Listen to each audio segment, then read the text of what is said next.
Greetings, I'm Richard Leary from New Bedford, Massachusetts, USA, and this is my CS50 final project titled Automatic Quiz System Generation.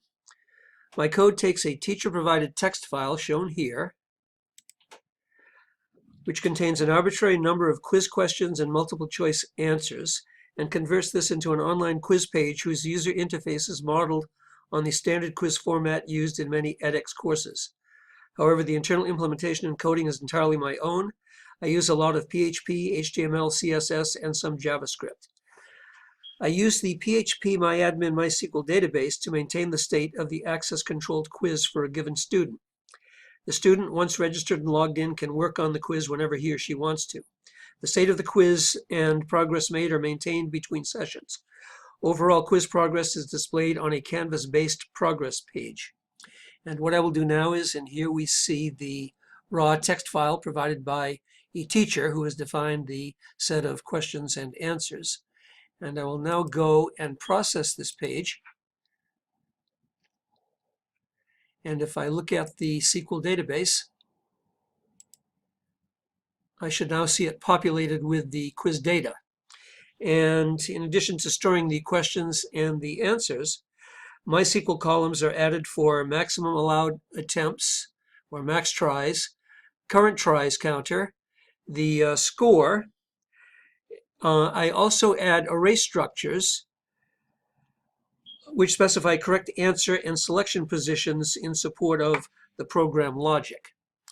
And if I now go and show the quiz page, the generated page has radio and submit buttons and provides immediate feedback with green check marks and red X's, number of tries made, and the current score. If we look at the first question, what does LED stand for? Let's choose luminous electrical device. An incorrect answer. We'll submit it and we get the expected red X.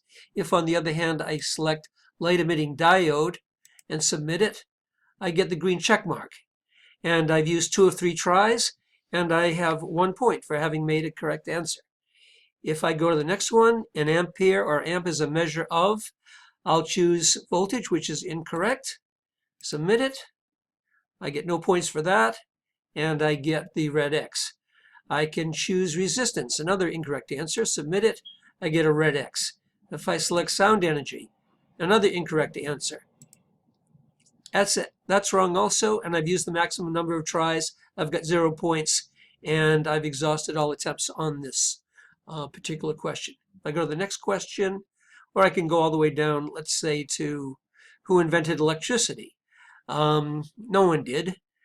So let's select none of the above, submit it, and we get 1 point. And if I click on this link right here, which I have in every question box, I go to my score and I see that I have, I believe we've answered 3 questions correctly. So right now my code handles 1 student and 1 quiz. Expansion to include multiple students and multiple quizzes should be fairly straightforward. My thanks to Professor Milan and the entire CS50 team and my fellow students for an extraordinary experience. I hope you enjoyed my presentation.